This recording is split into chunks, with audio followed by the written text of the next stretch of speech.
Certains, se prétendant experts en survie, affirment qu'en cas de situation critique, lorsqu'on est à court d'eau, il serait acceptable d'uriner et de boire cette limonade entièrement naturelle. Détrompez-vous, cette idée n'est pas seulement extrêmement dangereuse, mais aussi totalement inefficace. C'est non seulement répugnant, mais cela ne soulagera en rien votre soif. En réalité, vous subirez l'effet inverse et accélérerez votre propre déshydratation. En effet, cette boisson provenant de la vessie est la dernière tentative de votre corps pour se débarrasser des déchets accumulés. Elle est donc remplie de toxines que vous ne devriez jamais réintroduire dans votre organisme déjà déshydraté. Toutefois, il est possible de l'utiliser comme un moyen de refroidir votre corps. Il vous suffit d'en humidifier vos vêtements si vous cherchez à vous rafraîchir. Un autre mythe répandu sur l'hydratation suggère de sucer une pierre si vous êtes déshydraté. Il est vrai que cette pratique peut en quelque sorte stimuler le flux de salive. Il s'agit d'une technique de survie ancestrale, autrefois utilisée à travers le monde entier. Toutefois, cette méthode ne procure aucune réelle hydratation, car il est évidemment impossible d'extraire de l'eau d'une pierre. De plus, il existe un risque d'inhaler accidentellement cette pierre, si elle est petite, ce qui pourrait entraîner un étouffement. Et enfin, vous ne pouvez pas savoir ce par quoi cette pierre est passée avant que vous ne décidiez de la porter à votre bouche. Peut-être avez-vous déjà entendu dire que la mousse poussait du côté nord des arbres et que cette information pourrait vous aider à vous orienter en forêt. Permettez-nous d'en douter, contrairement à la croyance populaire et à ce que l'on observe dans les films et les dessins animés, la mousse ne pousse pas systématiquement au nord des arbres. La croissance de la mousse dépend plutôt de l'espèce d'arbre et des conditions climatiques locales. Elle prospère là où les conditions sont les plus favorables, sans lien particulier avec le nord ou le sud. Il est donc prudent de ne pas trop vous fier à cette règle. Les couvertures de survie sont réellement efficaces. Malgré leur apparence frêle, semblable à celle d'un sac plastique, ces couvertures d'urgence en mylar sont capables de vous maintenir au chaud. Leur efficacité repose sur le revêtement en aluminium qui les compose, capable de réfléchir l'énergie infrarouge et de retenir la chaleur. En cas de choc ou d'exposition prolongée, votre corps perd sa chaleur au contact de l'air, entraînant une baisse de votre température corporelle. Une couverture de survie contribue à prévenir cette perte de chaleur en retenant l'humidité dans vos vêtements et en réduisant l'évaporation, limitant ainsi les déperditions thermiques. En vous enveloppant dans l'une de ces feuilles, ressemblant à du papier aluminium, vous resterez bien plus au chaud. De plus, ces couvertures sont à la fois compactes et abordables. Pensez donc à en glisser une dans votre sac à dos avant de partir en expédition. Beaucoup de gens croient à tort qu'en cas de perte en pleine nature, il est primordial de trouver de la nourriture en premier. Cette croyance peut s'avérer dangereuse. Dans une situation d'urgence, l'eau et l'abri doivent être vos priorités absolues.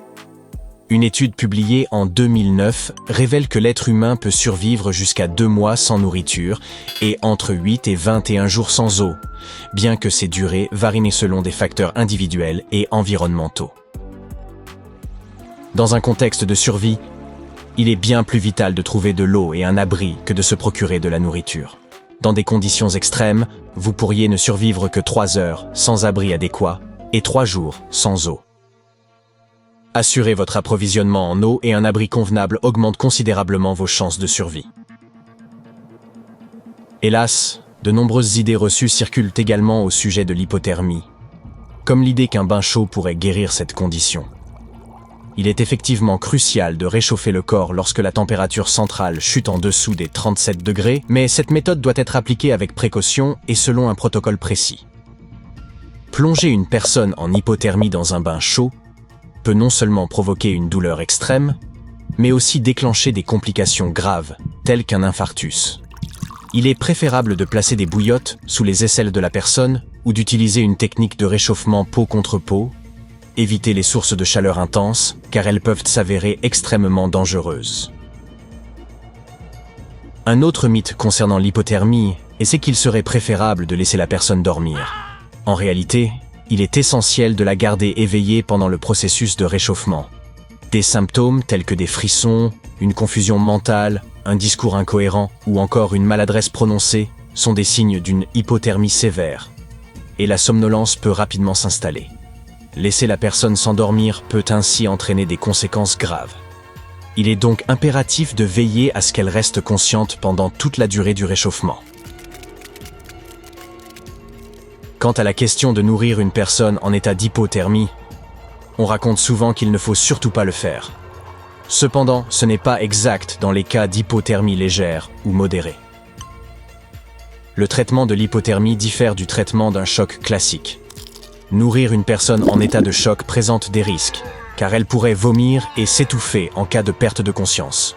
En revanche, dans des cas modérés d'hypothermie, administrer de petites quantités répétées d'aliments riches en calories est bénéfique. Ces aliments génèrent de la chaleur métabolique, aidant ainsi la personne à restaurer sa capacité à générer sa propre chaleur. Lorsque vous êtes perdu dans la nature, il est tentant de croire que vous pouvez consommer tout ce que les animaux mangent. Mais attention, c'est l'un des mythes de survie les plus dangereux. Bien que les humains présentent certaines similitudes biologiques avec les animaux, il existe d'importantes différences dans notre tolérance alimentaire. Certaines plantes qui sont inoffensives pour eux peuvent s'avérer extrêmement toxiques pour les humains. Les oiseaux, par exemple, consomment une variété de baies dont certaines sont toxiques pour les humains.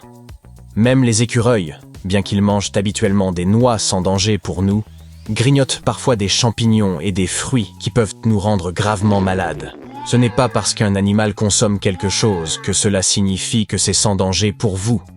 Il existe aussi une croyance selon laquelle, pour trouver de l'eau, il suffirait de suivre les oiseaux en vol. Mais cette méthode est extrêmement peu fiable. Bien que certains oiseaux aquatiques restent généralement proches des points d'eau, de nombreuses espèces se déplacent sur de longues distances en quête de nourriture. Certains pensent que les oies volent vers l'eau au crépuscule, mais elles peuvent simplement se diriger vers une clairière pour y passer la nuit. Une autre croyance répandue est que si vous pouvez enfoncer votre ongle dans du bois, cela signifie qu'il est adapté pour allumer un feu par friction. Ce mythe est largement répandu, mais il n'est pas fiable. Certains bois plus tendres qui passent ce test sont en réalité inefficaces, tandis que certains bois plus denses sont parfaits pour allumer un feu. Le succès de ce test est purement fortuit. Il ne constitue donc pas une méthode fiable. Alors, épargnez vos ongles. Un autre malentendu concernant les feux par friction est l'idée qu'un bois dur serait le meilleur choix pour obtenir des flammes. Bien que des bois comme le chêne soient excellents pour le bois de chauffage classique, ils ne sont pas adaptés au feu par friction. La haute température d'ignition et la densité des bois durs les rendent inadaptés à une pareille méthode. Optez plutôt pour des bois tendres et non résineux comme le peuplier, le tilleul, le cèdre ou le saule. Bien mieux adaptés à cet usage. En situation d'urgence, il est parfois suggéré que manger de la viande ou des fruits de mer crus pourrait vous aider à survivre. Ce n'est pas tout à fait exact. Bien que certaines émissions de survie montrent des animateurs consommant divers aliments crus, cette pratique n'est pas recommandée. La viande crue peut contenir des agents pathogènes, notamment des bactéries, des virus et d'autres micro-organismes représentant un sérieux risque pour la santé.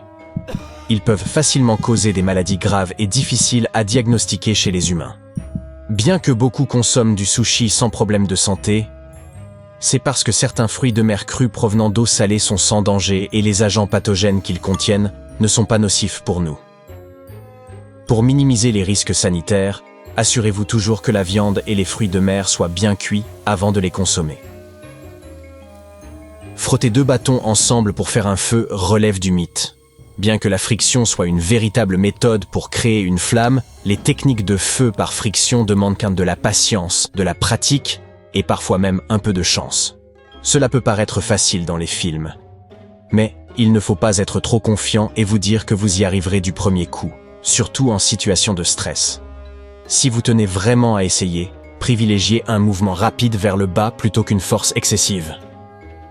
D'accord, mettons que vous n'ayez pas assez de patience pour allumer un feu par friction, mais que vous ayez des allumettes. Elles se sont mouillées à un moment donné, mais maintenant elles sont bien sèches. Super, non? Pas vraiment. Il est erroné de croire que vos allumettes fonctionneront correctement après avoir été séchées. Les produits chimiques utilisés sont en effet très sensibles à l'humidité. Les allumettes ordinaires se présentent dans une boîte avec une surface d'allumage faite d'un matériau granuleux, comme du verre en poudre mélangé à du phosphore. La tête de l'allumette est également composée de ce grain, de soufre et d'un oxydant. Une petite quantité de chaleur se dégage lorsque vous grattez l'allumette, causée par la friction de la poudre de verre. Cela convertit le phosphore en phosphore blanc, lequel commence à prendre feu. Les têtes d'allumettes qui ont été mouillées à un moment donné ne s'allumeront tout simplement pas, car l'équilibre chimique interne est complètement perturbé. Ainsi, si vous vous rendez quelque part où il y a un risque de mouiller vos allumettes, investissez soit dans des allumettes imperméables, soit conservez-les dans un conteneur étanche. Certaines personnes croient qu'un grand feu peut remplacer la nécessité de construire un abri. Cependant, même un feu fait de grosses bûches ne remplacera pas cette étape importante. En cas de pluie, les flammes s'éteindront rapidement. Et dormir à la belle étoile n'est pas prudent. Car les bêtes sauvages ne manqueront pas l'occasion de se régaler. Il est donc toujours judicieux de prendre le temps de construire un abri pour se protéger des intempéries et des animaux. Il existe un mythe selon lequel toutes les couches de vêtements sont également efficaces. Ce n'est malheureusement pas le cas. Le coton peut par exemple provoquer une hypothermie s'il est utilisé comme couche de base principale par temps froid. Ce tissu est idéal pour la maison, mais il est préférable de l'éviter dans les climats froids et humides, car une fois mouillé, le coton perd toutes ses propriétés isolantes. Dès que vous commencez à transpirer, l'humidité pénètre dans les fibres de coton et vos vêtements refroidissent votre corps par conduction. Rappelez-vous que le coton peut retenir jusqu'à 27 fois son poids en eau et conserver cette humidité jusqu'à 8 fois plus longtemps que la laine ou les tissus synthétiques. La règle est donc simple. S'il fait assez froid pour porter une grenouillère, alors il fait trop froid pour porter du coton. L'un des mythes de survie les plus répandus et les plus dangereux, souvent véhiculés dans la fiction, est la croyance selon laquelle il serait possible de sucer le venin d'une morsure de serpent. En réalité, cette méthode est inefficace et, pire encore, elle expose la personne mordue à un risque accru d'infection en agrandissant la plaie et à une contamination via les bactéries présentes dans la salive humaine. Il est donc impératif de recouvrir la plaie d'un bandage compressif et de rechercher une aide médicale dans les plus brefs délais. On pourrait être tenté de croire qu'un GPS assure une navigation sans faille. Il est vrai qu'il est judicieux d'emporter un GPS lors de vos randonnées, si vous en avez un. Cet appareil peut offrir une précieuse tranquillité d'esprit. Toutefois, il est important de garder en tête que ces dispositifs ne sont pas infaillibles. Vous pourriez égarer ou endommager l'appareil, ou encore constater une défaillance de la batterie. Il est donc conseillé de se munir également d'une carte et d'une boussole et d'être familier de leur utilisation.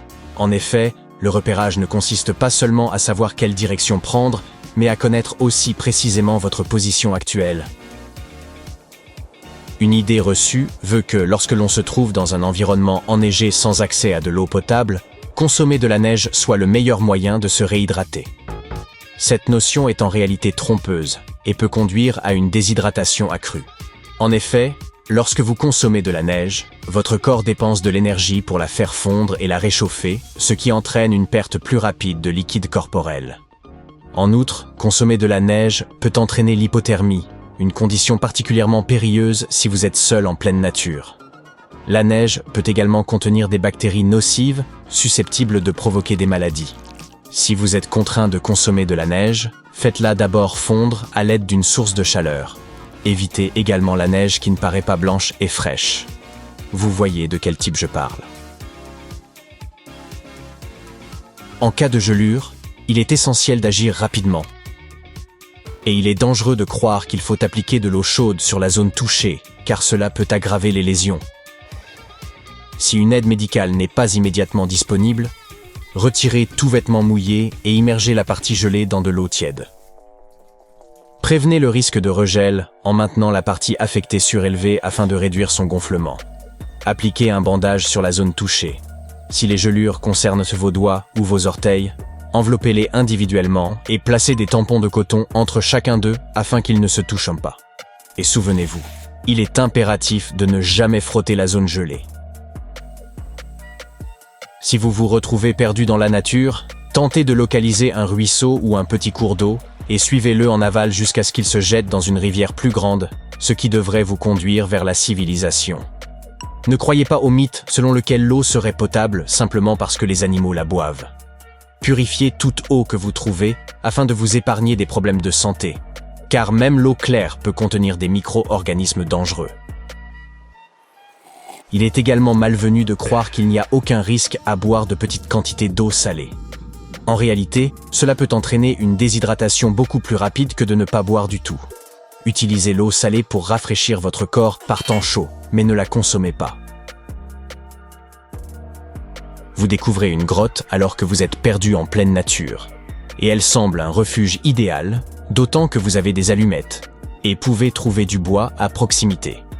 Mais il est crucial de ne jamais faire de feu à l'intérieur d'une grotte. La chaleur pourrait entraîner une expansion des roches et leur rupture éventuelle, ce qui pourrait entraîner un éboulement. Il est préférable d'allumer votre feu à l'extérieur de la grotte pour assurer votre sécurité et vous maintenir au chaud. Lorsque vous réalisez que vous êtes perdu en randonnée, cessez immédiatement de marcher. Bien que cela puisse sembler contre-intuitif, rester en place et construire un abri accroît vos chances d'être retrouvé par les secours. Cette approche permet également d'éviter la déshydratation causée par un mouvement continu. Vous avez peut-être entendu dire que si vous vous retrouvez face à un essaim d'abeilles agressives, vous devriez sauter dans l'eau et que celles-ci vous laisseraient tranquille. Le problème est que les abeilles sont patientes. Elles attendront que vous refassiez surface. Au lieu de cela, courez en ligne droite aussi vite que possible jusqu'à ce que les abeilles abandonnent la poursuite. Il est encore préférable de chercher un abri dans une voiture, une maison ou des toilettes publiques. Voici maintenant quelques conseils de survie supplémentaires à considérer. Gardez-les en tête pour être préparé à toute éventualité. Lors d'une rencontre avec un serpent, évitez de vous approcher et ne tentez pas de l'effrayer. Les serpents sont sensibles aux vibrations. Ainsi, faire du bruit en élevant la voix, en applaudissant ou en frappant du pied peut les inciter à se retirer. Si possible, éloignez-vous simplement du reptile. Si vous tombez d'une falaise, essayez de scinder votre chute en plusieurs segments plus courts afin d'amortir l'impact.